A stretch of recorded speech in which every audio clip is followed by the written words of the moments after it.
Había expectación por lo que Mazón quería anunciar. Vamos a trabajar. Y lo que ha dicho en su comparecencia sin preguntas es que el jueves presentará los presupuestos. Con el apoyo del grupo parlamentario Vox. Un partido con el que dice tener muchas cosas en común, su rechazo al Pacto Verde Europeo. El dogmatismo climático. Y su posición sobre la inmigración. Mazón la ha vinculado con los pillajes en comercios después de la Dana y ha respaldado a Vox, que no quería acoger a menores migrantes y por eso rompió hace meses con el PP. La Comunidad Valenciana ha rebasado el límite de su capacidad y no admitirá más repartos de la inmigración ilegal que promociona el gobierno de Pedro Sánchez.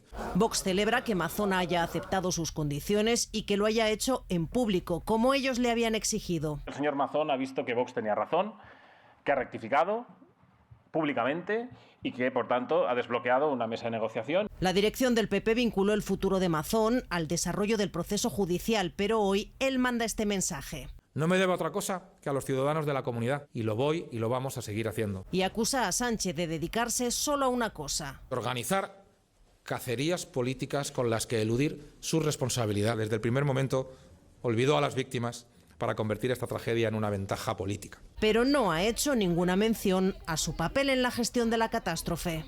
A Génova le encaja el acuerdo de Mazón y Vox. Respaldan la negociación de presupuestos porque da estabilidad, dicen, a la Comunidad Valenciana. Estamos informados, lógicamente, y estamos de acuerdo con que un acuerdo de estas características, un acuerdo presupuestario, es algo que además se hace sin renunciar a ninguno de los principios que ha defendido el Partido Popular.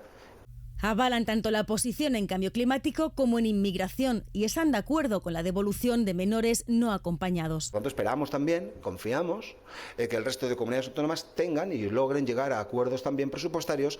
Una vía abierta para el resto de comunidades que el Gobierno recrimina a Feijóo. Quiero pedir explicaciones al señor Feijóo, que vuelve a abrir la puerta en sus gobiernos autonómicos a la ultraderecha, que sabemos que son enemigos de la democracia.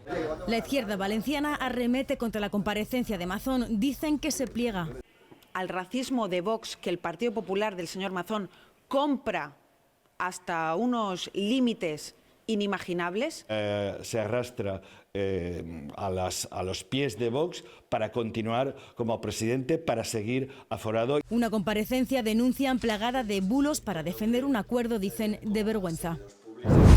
Según el acuerdo A3 se creará una empresa mixta y aunque la Generalitat controlará el Consejo de Administración, Renfe tendrá la mayoría de este nuevo operador. Un traspaso diferente al que se pactó en los acuerdos de investidura de Pedro Sánchez con Esquerra. Por eso los republicanos asumen este cambio únicamente de manera temporal y exigen al PSOE que cumpla íntegramente los acuerdos para que el traspaso de Rodalies sea total. Les dan un plazo como máximo de 2 años y advierten que de lo contrario los presupuestos del año que viene no tendrán su apoyo.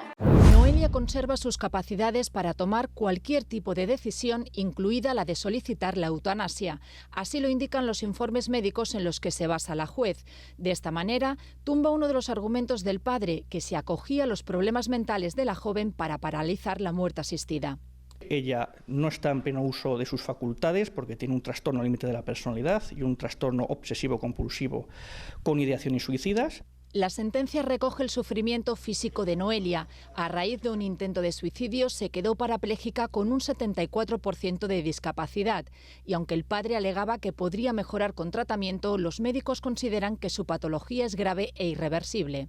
Se quería realmente ayudar a esta muchacha y a este padre, que podemos entender que puede estar desesperado y tiene todo nuestro soporte emocional. Pero, ¿qué se quería? Simplemente ruido.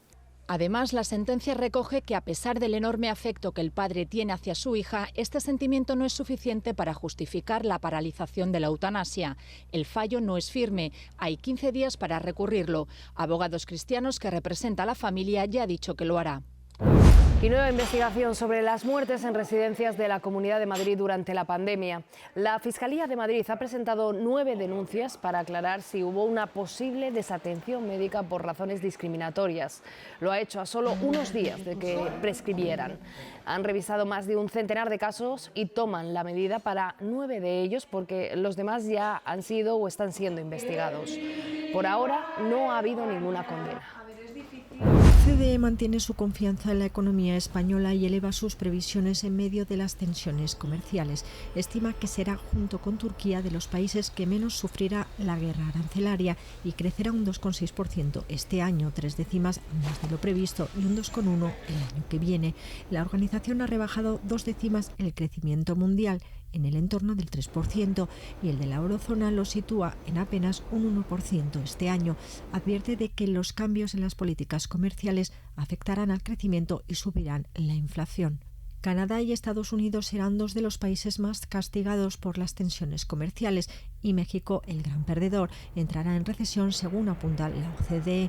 Todas las grandes economías europeas, Alemania, Francia, Italia, recortan sus previsiones de crecimiento, salvo España, pero advierte de que aquí la inflación no se reducirá tanto como lo esperado. Será del 2,5% este año y del 2,1% en 2026. Dice la OCDE que la confianza de las empresas y consumidores ha caído y que las presiones inflacionistas se mantienen en muchas economías, y advierte de que el aumento del gasto en defensa obligará a los países a tomar decisiones de ajuste fiscal.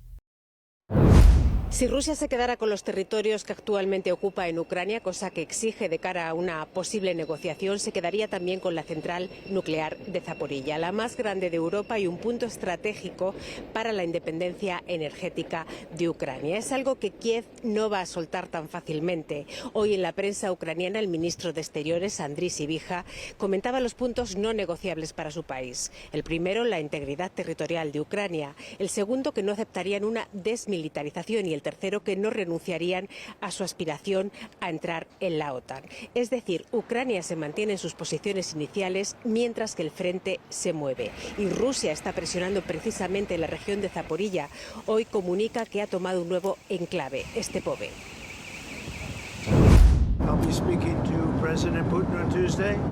Mañana hablaré por teléfono con Putin sobre una posible negociación de paz, lo ha dicho Trump, una cita que también ha confirmado el Kremlin. Viernes por la noche, Trump firma un decreto, pero esta vez lo hace a puerta cerrada, sin cámaras, sin contar lo que está firmando. Una orden para deportar a migrantes de bandas criminales sin un proceso legal, echando mano de una ley de guerra del siglo XVIII. El sábado se filtra y el gobierno corre a expulsar en avión a más de 200 venezolanos. Un juez dice que esa vieja ley no vale. Está pensada para arrestar a ciudadanos de países en guerra con Estados Unidos. Se utilizó para encerrar a japoneses durante la Segunda Guerra Mundial. El juez ordena que los aviones den la vuelta y regresen, pero la Casa Blanca dice que ya están fuera del espacio aéreo de Estados Unidos y sigue con su plan. Los deportados aterrizan en El Salvador y allí los llevan a la cárcel. El presidente de ese país se mofa del juez, ups, demasiado tarde, y el equipo de Trump comparte el mensaje. El domingo, Estados Unidos se pregunta si Trump está violando deliberadamente la orden de un juez. No lo sé. Tienes que hablar con los abogados, responde él, y van a deportar a más gente. Te puedo decir una cosa, son mala gente. La Casa Blanca dice que el juez no tiene autoridad para intervenir, porque Trump tiene poderes de guerra. Y estamos en guerra, dice él, es una invasión. Algunos abogados alertan de que esto es una crisis constitucional. Trump está en pleno pulso con los jueces, que también tratan de frenar otras medidas polémicas, los despidos masivos de funcionarios o el hachazo a la ayuda exterior. Un impuesto del 2% al patrimonio de las fortunas superiores a los 100 millones de euros es la propuesta del Observatorio Fiscal de la Unión Europea, que se va a debatir en el Parlamento Europeo.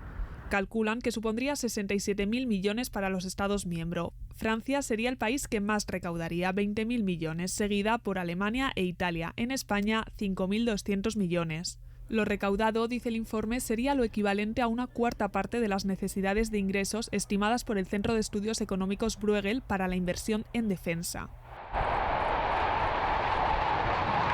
Según un informe de Bruegel, la Unión Europea necesita 250.000 millones de euros anuales para cubrir las necesidades de inversión en defensa.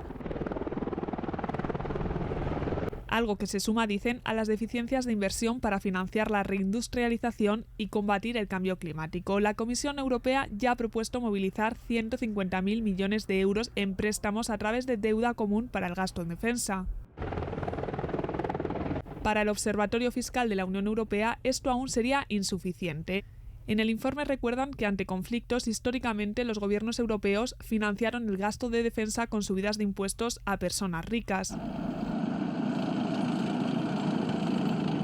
Durante la Segunda Guerra Mundial, explican, Francia y Reino Unido introdujeron impuestos extraordinarios a los ricos para financiar sus esfuerzos militares.